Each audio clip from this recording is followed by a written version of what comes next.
Hello and welcome once again to The Blueprints. This is Canada's Conservative Podcast. I'm your host, Jamie Schmale, Member of Parliament for Haliburton for the Lakes. Brock, bringing you new content for 2022, our very first episode. We got a great topic for you, something everybody is talking about. But first, with this content, we ask that you like, subscribe, comment, share this program, help us push back against the ever-moving Liberal agenda. And as always, if you cannot listen or watch the entire program right now, you can download it, listen to it on platforms like Castbox, iTunes, Google Play, Spotify, you name it. It is out there.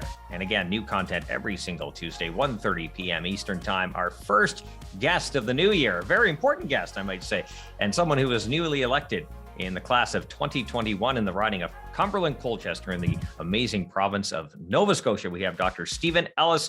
He is that member of parliament. He's also the special advisor on COVID-19 and the deputy shadow minister for health. We appreciate you giving up your time and joining us here today. It's absolutely my pleasure, Jamie. And this is such an important show for all Canadians. And the topics we'll discuss today, I hope they find them equally as important, and because I know they are to me. And let's just talk a bit about your background as well. You've been in the healthcare field. You've also been the Canadian Armed Forces. Maybe we can start with that because that gives some context to the next conversation about COVID-19 vaccines, et cetera. Sure. I've been a family doctor for 26 years. 4 of those I spent in the Royal Canadian Air Force on both coasts, so Shearwater and Comox. And the last 22 years, I've been here in Truro, Nova Scotia. In the first 16 months of the pandemic, I was the lead here for our inpatient COVID unit in Northern Nova Scotia. So I've seen this illness up close and personal. So at the beginning of the pandemic, it was kind of nobody knew what was going on, really. We were trying to do the best. I think all governments of all stripes right around the world were trying to figure this out and the best steps forward. Since then, we've learned a lot.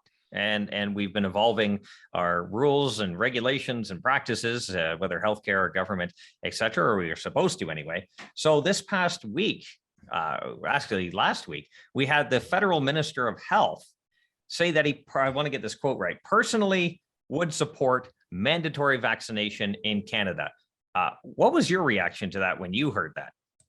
Well, I think the big thing, Jamie, for me is that as a physician, if people were hesitant for any type of treatment, whether it be vaccines or medication, et cetera, our job would be to really build a bridge across that gap to help people understand better, why we would recommend certain treatments, how it would benefit them, what the potential downsides are.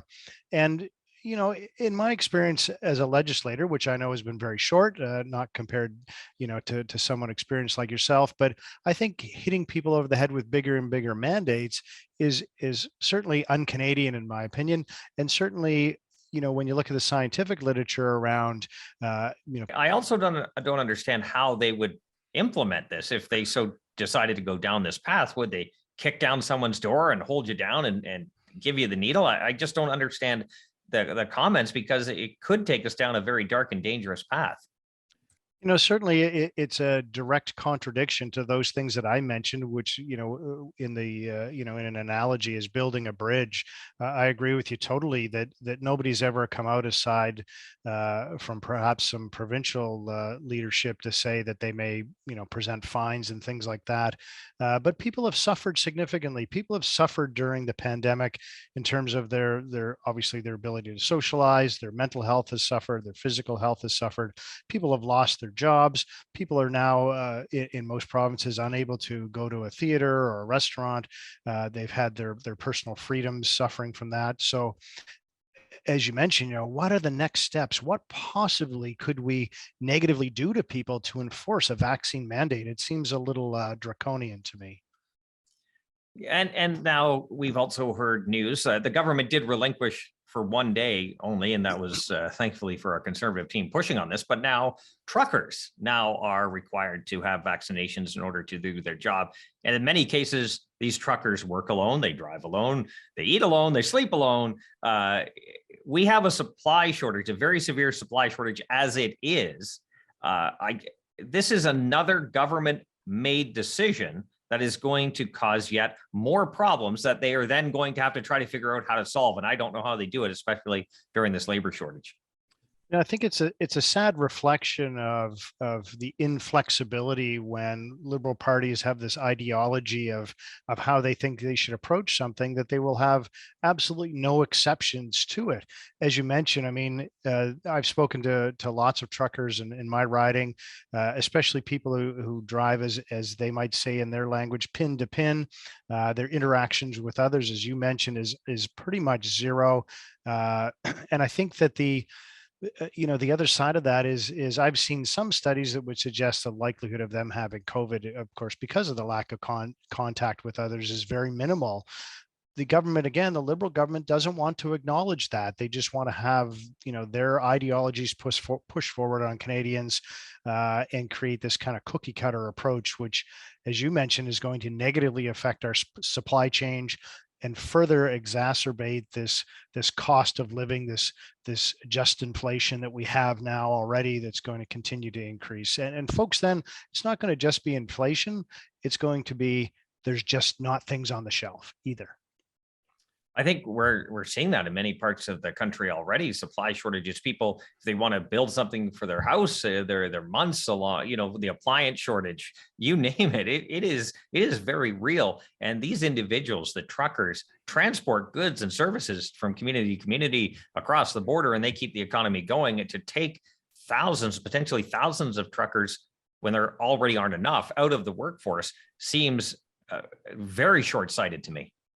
I agree with you totally. And I think that it's going to become very, very clear to Canadians very, very quickly that it's not only going to be things that are perhaps optional, it's going to be things in your grocery store, right? Things that you see every day there. Thankfully, we're usually well stocked, but I think when you go there and you show up and you say, "Hey, where is this? Why do I have no choice? Why don't I have?"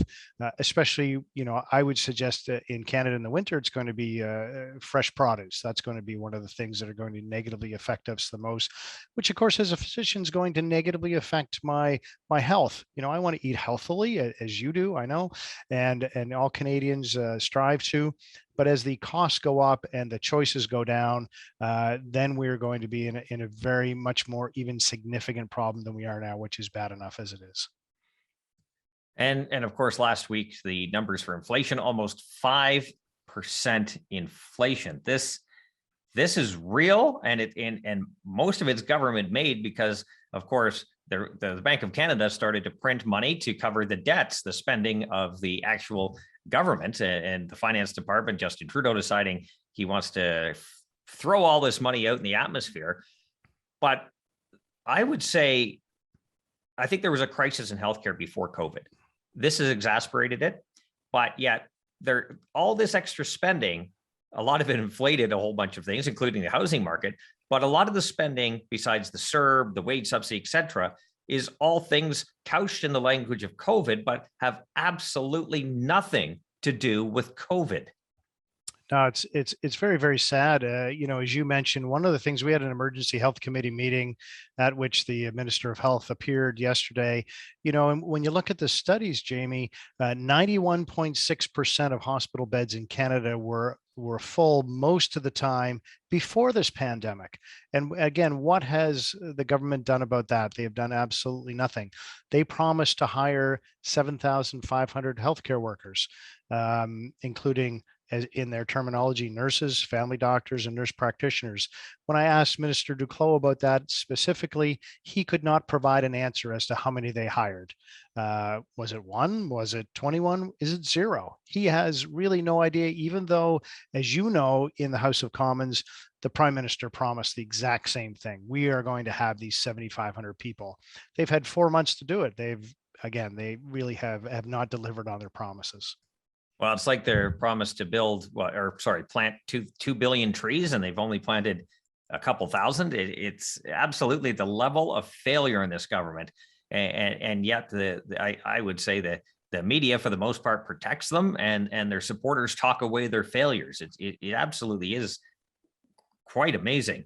But going on to this topic here about what the next steps are. How are we continuing going to get the message out about what the government's decisions are doing, what some of these mandates are doing to our economy, to our currency. How are we going to continue to push back, and what plans do you have as associate health critic?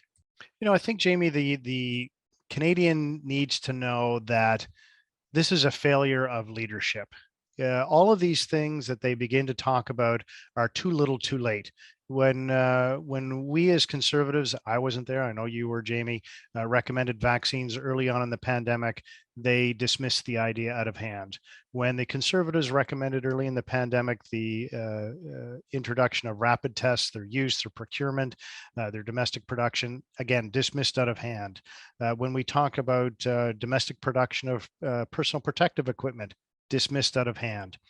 When we, again, talked early on about antiviral medications, dismissed out of hand, and a long time to, when they did actually agree to it, a long time to actually approve that medication. And now we're in this situation, of course, where some people in certain parts of the country, you need a PCR test in order to be prescribed this medication. Well, if it has to be prescribed within 5 days of your symptoms to be most effective, and you don't get your result back for 4 days, and then you have to access a healthcare provider to get a prescription in a system that's already loaded, overworked, and not recognized, then we're going to continue to have problems. So from those perspectives, Canadians out there need to know what the real story is. And that's why I love this program, that we're able to get this word out to Canadians and be able to tell what the truth is. Oh, absolutely. And let's touch on some of the issues you just mentioned. I think, correct me if I'm wrong, as a physician, there's always a wide variety of methods to treat a certain illness or what have you, and you pick the best one. We talked about early on, as you mentioned, a bunch of pieces to this puzzle on how to deal with the pandemic, one of which was the rapid test. And this was even before there was a vaccine. We didn't know how long it was going to take, but we talked about rapid tests, and we were just missed out of hand that we were, just making things up, that this would not be a path forward. And now the government just all of a sudden decides, yeah, you know what, rapid tests are a good idea. The problem is a lot of companies that have stockpiles in Canada started to move those stockpiles out of the country because there wasn't a market here. And all of a sudden the government saying, yeah, you know what, we probably should have used them. Does anybody have any left? No. Well, now we're in a shortage. Now we're competing with every other country, just like everything else. It is those ongoing failures, and certainly rapid tests has been, our perhaps, as a diagnostic test, the most important thing that we have talked about as conservatives. That's not to dismiss vaccines, because vaccines are a very, very important, the most important tool to treat COVID and prevent it. That being said, knowing who has an illness can really help you self-isolate. It can help you obviously avoid gatherings that you shouldn't be at, et cetera, et cetera. So from that perspective, it's very important. I think the other thing that's disappointing to me, and as I looked at some of the research around this, in the 1940s, Canada mobilized our population to support the war effort. In the 1940s, we were able to build a 10,000-ton ship, which is the same size as a Canadian frigate, in 107 days. And can anyone then tell me why we do not have domestic production of those things that we need to fight COVID-19? We do not have any domestic production of vaccines. We have very minimal domestic production of rapid tests. And we have, as far as I know, no domestic production of antiviral medications. So again, it's these ongoing failures of leadership that people need to know about, and to understand that this government really does not have your back. Well, I think a lot of that. Well, first of all, I will say the news came out, I think, a week or so ago that the planned, I think, over $100 million for this research center to do our own vaccines in Montreal, that's delayed. Again. No idea when that's going to start back up. No idea when that's going to be completed. But also, I think governments, liberal governments, especially, in the province of Ontario, we've seen it firsthand, 15 years of liberal rule.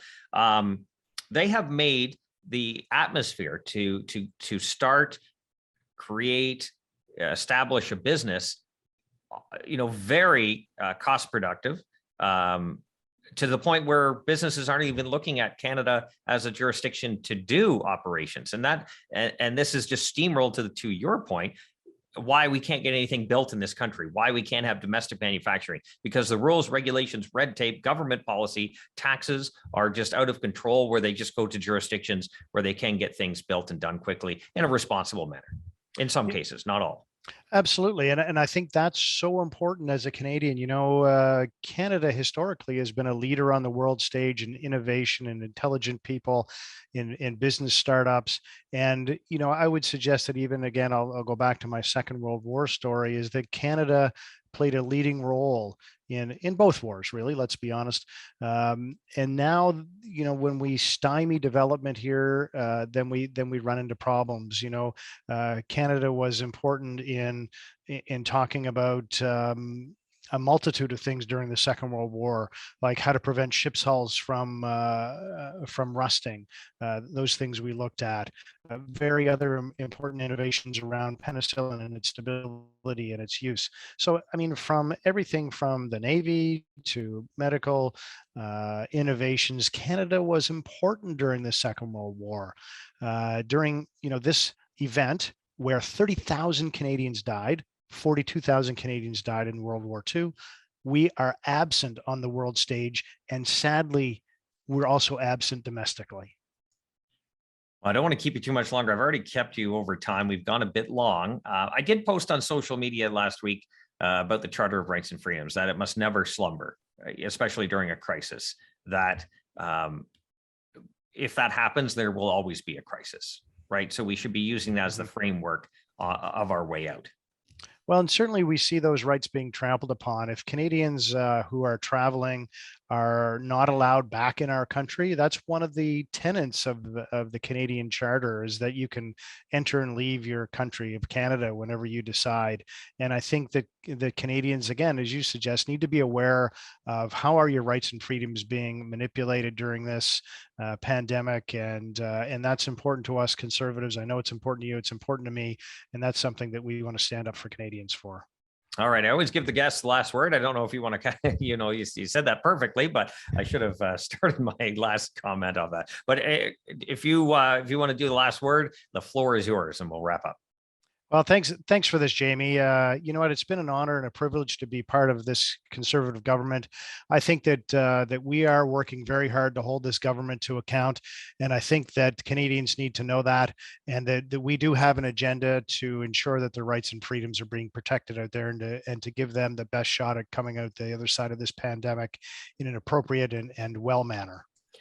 That is Dr. Stephen Ellis, the Member of Parliament for Cumberland-Colchester in the beautiful province of Nova Scotia, one of the best dressed MPs on the Conservative benches right there. He's also the Deputy Shadow Minister for Health and the Special Advisor on COVID-19. We appreciate his time. We did go a little long. I wanted to get in more depth on some of my questions, but unfortunately, this is only supposed to be a 12-minute segment. We've gone way over 12 minutes. We'll have him on again. We'll start to address some of the other issues about the vaccines and that sort of thing, and COVID-19, the path forward. We do thank you, Dr. Ellis, and appreciate your time.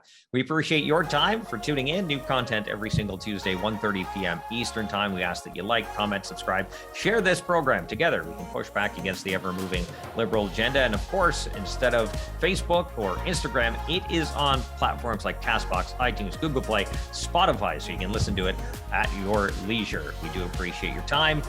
And again, as always, low taxes, less government, more freedom. That is the blueprint.